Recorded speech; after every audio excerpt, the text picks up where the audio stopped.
যাদের ওযু নাই আমরা জামাতের প্রস্তুতি নেই, ওযু বানাই ইনশাআল্লাহ, প্যান্ডেলে জামাত হবে। আসসালামু আলাইকুম ওয়া রাহমাতুল্লাহি ওয়া বারাকাতুহু। রুদ্র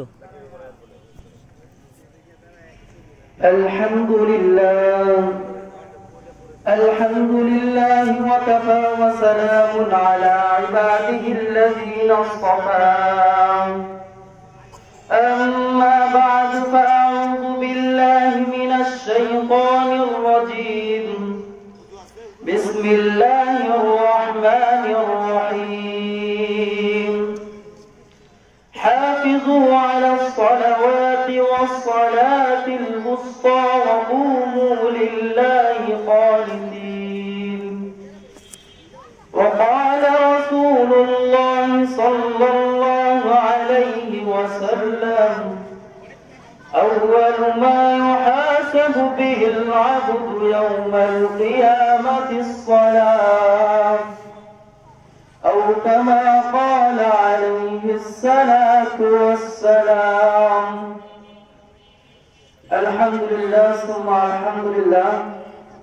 মহান আল্লাহ পাকের দরবারে লাখো কোটি শুকরিয়া যে মহান আল্লাহ পাক রব্বুল আলামিন দুনিয়ার সমস্ত হাজত থেকে পৃথক করে একটি দ্বীনি মজলিসে আসার বসার তৌফিক দিয়েছেন।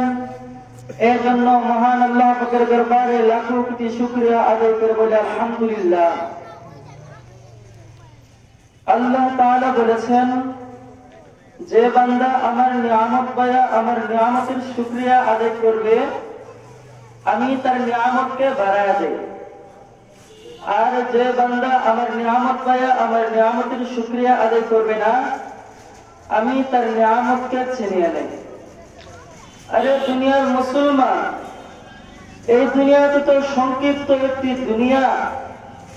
এই দুনিয়া থেকে সকলকে চলে যেতে হবে।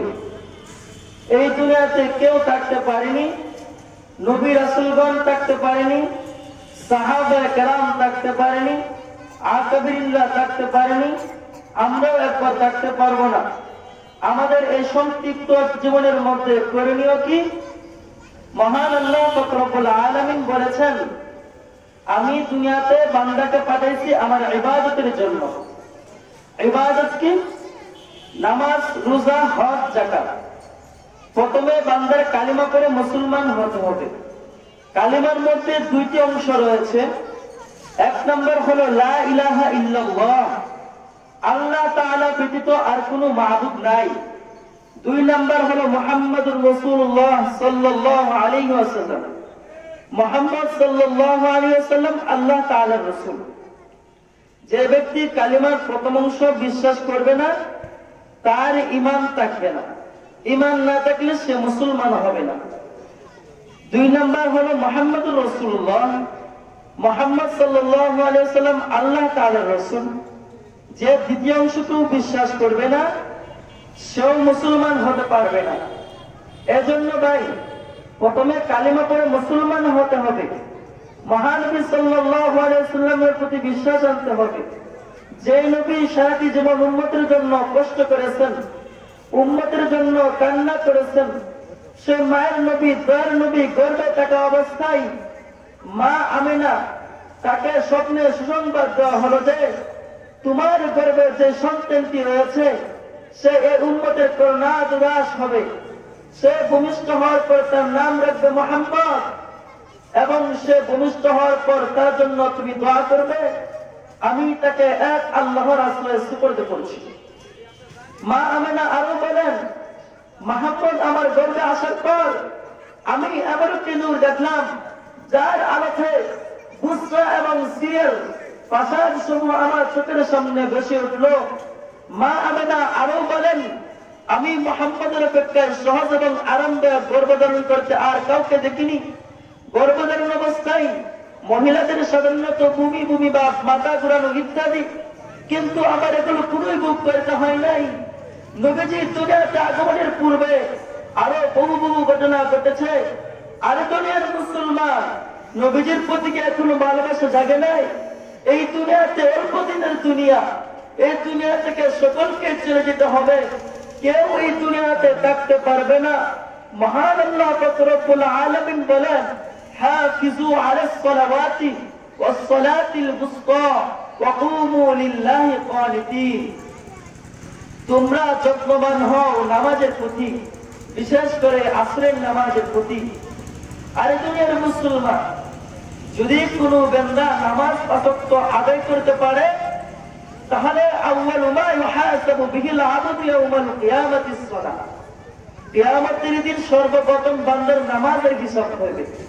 যার নামাজের হিসাব ঠিক হয়ে যাবে, তার সমস্ত হিসাব আল্লাহর কাছে ঠিক হয়ে যাবে। আরে ভাই, এই দুনিয়া থেকে সকলকে চলে যেতে হবে। এই সংক্ষিপ্ত দুনিয়া কেউ থাকতে পারেনি, কেউ থাকতে পারবে না।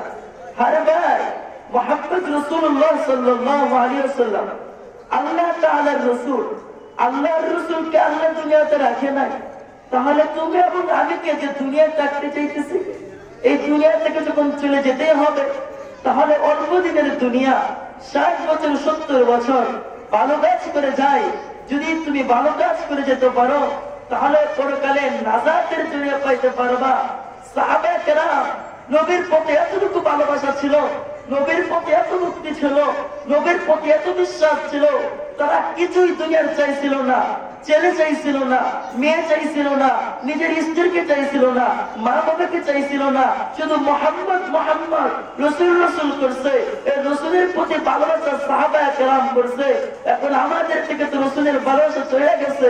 আরে মুসলমান, রসুলের ভালোবাসা অন্তরে ঢুকাও। যদি দুনিয়াতে তুমি শান্তি পেতে চাও, আখিরাতেও যদি শান্তি পেতে চাও, আরে ভাই, মহান আল্লাহ পাক রব্বুল আলামিন বলেন যে আমার রাসূলকে ভালোবাসে সে যেন আমাকে ভালোবাসলো। আরে দুনিয়ার মুসলমান, দুনিয়া থেকে সকলকে চলে যেতে হবে।